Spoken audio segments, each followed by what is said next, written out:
విధంగా నేను చెప్పడానికి కానీ చేయడానికి కానీ ఏ హోదా లేదు, లేకున్నా ప్రేమ ఉంది. ఆకలి తెలుసు, నాకు ఆకలి బాధ తెలుసు. ఎందుకంటే నేను కూడా నా జీవితాన్ని స్టార్ట్ చేసింది, నేను 8 ఏళ్ళు 9 ఏళ్ళు ఉన్నప్పుడే మా నాన్నగారు చనిపోయినప్పుడు ఆకలి చూసినా, బాధ చూసినా, గవర్నమెంట్ స్కూల్ చూసినా, బొక్కలు పడ్డ లాగులు వేసుకున్నా, ఎన్నో కష్టాలు పడ్డా. నేను సెల్ఫ్ మేడ్ మ్యాన్ అంటారు, గోల్డ్ స్పూన్ కాదు. నేను ఒక్కొక్క పూట ఇబ్బంది అయి చాలా రకాలుగా రాత్రి భోజనం చేయకుండా ఉదయం తిన్న రోజులు కూడా సందర్భాలు చూసినా. మా అమ్మ 3 పిల్లలను సాకింది మా నాన్నగారు చనిపోతే. చాలా భారం ఆ రోజుల్లో, 1987, 86లో చాలా భారమైన రోజులు అవి. ఆ రోజుల్లో నేను చూసినాం, 100 రూపాయలు అప్పు తీసుకోవడానికి కూడా నన్ను దొరుకుని పోయి ఒక 2-3 గంటలు ఒక ఇంటి ముందర నిలబడ్డాం. ఆ సందర్భం 100 రూపాయల అప్పు కోసం మా కడుపులు నింపడానికి. వాస్తవం చెప్తా ఉన్నా, మీ బాధలు కూడా దాంతో పోల్చి చూసుకుంటా ఉంటాను నేను ఎప్పుడు కూడా. మీరు పడుతున్న బాధలు, పిల్లల ఫీజులకు కానీ, మీ కడుపులకు కానీ, చిన్న చిన్న ఇబ్బందులకు కానీ, ప్రైవేట్ స్కూల్లో చదివేయలేక, గవర్నమెంట్ స్కూల్కు పంపలేక, ఇంటి దగ్గర మీ యొక్క భార్యలు మిమ్మల్ని ఎత్తి పొడుస్తూ ఉంటే ఆ చూటిపోటి మాటలు తట్టుకోలేక, మీ బాధలు ఏడవ చెప్పాలన్నా కూడా తెలుసుకోలేక మీరు ఇబ్బందులు పడుతున్న సందర్భాలు చాలా పాత్రికేయులతో నేను వింటా ఉంటాను.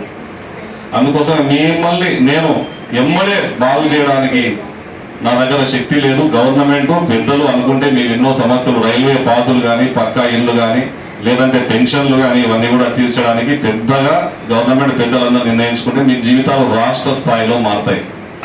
మా స్థాయిలో మానవత్వం, ఆకలి తెలిసిన వాళ్ళుగా మాకు తోచినంత వరకు మా పరిధిలో ఉన్నోళ్ళని కాపాడుకునే ప్రయత్నం మా భగవంతుడి శక్తితో నేను చేయడానికి ఎప్పుడు ప్రయత్నం చేస్తూ ఉంటాను. దానికి ఎల్లప్పుడూ కూడా మీకు తోడుగా ఉంటాం. ఈ ఇళ్ళ విషయం వచ్చే వరకు ఎమ్మెల్యే గారు చాలా సహృదయంతోన మీ సమస్యను చాలా రకాలుగా టెక్నికల్ ఇష్యూస్ ఉంటే కూడా మీరు నమ్మిన నమ్మకుండా నేను చాలాసార్లు దగ్గర నుంచి చూస్తూ ఉన్నాను. నాయకత్వంలో కూడా ఎమ్మెల్యే గారు అటువంటి నాయకుడిని నా జీవితంలో చూడలేదు. వాస్తవంగా చెప్తా ఉన్నాను. అటువంటి ఏ విధమైనటువంటి లాభాపేక్ష లేకుండా ఉన్నతంగా అందరి జీవితాలు మార్చాలి. ఓట్ల కోసం రాజకీయం చేయకూడదు. మనుషుల గౌరవాన్ని పెంచాలి. పిల్లలకు మంచి భవిష్యత్తు ఇవ్వాలి. స్కిల్ డెవలప్మెంట్ సెంటర్లు పెట్టాలి. మంచి విద్యను అందించాలి. మంచి వైద్యాన్ని అందించాలని నిరంతరం తప్పిస్తూ సింప్లిసిటీగా ఎక్కడ కూడా బిల్డింగ్లు లేవు, కార్లు లేవు, సొంత ఇల్లు కూడా లేనటువంటి నాయకుడు మన ఎమ్మెల్యే ఎన్ఎం శ్రీనివాస్ రెడ్డి గారు. వాస్తవంగా చెప్తా ఉన్నాను.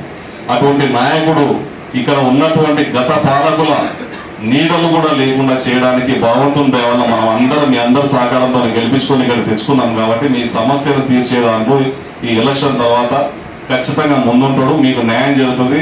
ఇక్కడ ఉన్నటువంటి మీ యొక్క కోరిక, చిన్న కోరిక, నా పరిధిలో ఉన్నటువంటి డబుల్ బెడ్రూమ్ కాంగ్రెస్ పార్టీ పెద్దలు, డిసిసి ప్రెసిడెంట్ గారు మరియు ఎమ్మెల్యే గారి చొరవతో, కలెక్టర్ గారి ద్వారా మీకున్న ఆ సమస్యను పరిష్కారం 100కు 100% అవుతుందని చెప్పి నేను మీకు తెలియజేస్తున్నాను.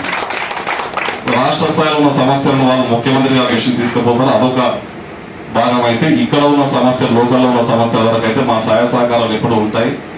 అదేవిధంగా మీకున్న చిన్న చిన్న సమస్యలు కూడా ఎప్పుడు నేను మీకు అండగా తోడుగా ఉంటానని, మా తరపున ఏ సహాయ సహకారాలు అవసరం ఉన్నా మా తలుపు కొట్టవచ్చు. మాకున్న దాంట్లో, మా పిడికెట్లో ఒక ముద్ద మీకు కూడా పెట్టే ప్రయత్నం చేస్తాం. మీ యొక్క ఆనందాన్ని చూడడానికి ఎప్పుడు మేము కలిసిమెలిసి ఉంటాం. మీ ఆకలి తెలుసు కాబట్టి ఈ అవకాశం ఇచ్చిన పెద్దలందరికీ కూడా ఇంతకన్నా నేను చెప్పడానికి నాకు ఏ హోదా కానీ, ఏ చేయడానికి కానీ నాకు ఏది లేదు. నాకున్న నా సొంత శక్తులు నాకున్నంత వరకు మీకు అండగా ఉంటాను తెలియజేస్తే అవకాశం ఇచ్చిన పెద్దలందరికీ మనస్ఫూర్తిగా నమస్కారం.